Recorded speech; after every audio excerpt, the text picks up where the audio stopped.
That rumbling sound in your belly?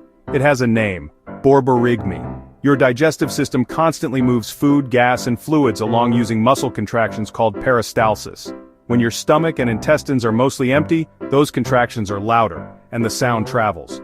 Hunger hormones like ghrelin can also ramp up activity, making the growls more noticeable. It's normal, healthy, and not always a sign you need to eat, just that your gut's doing its job.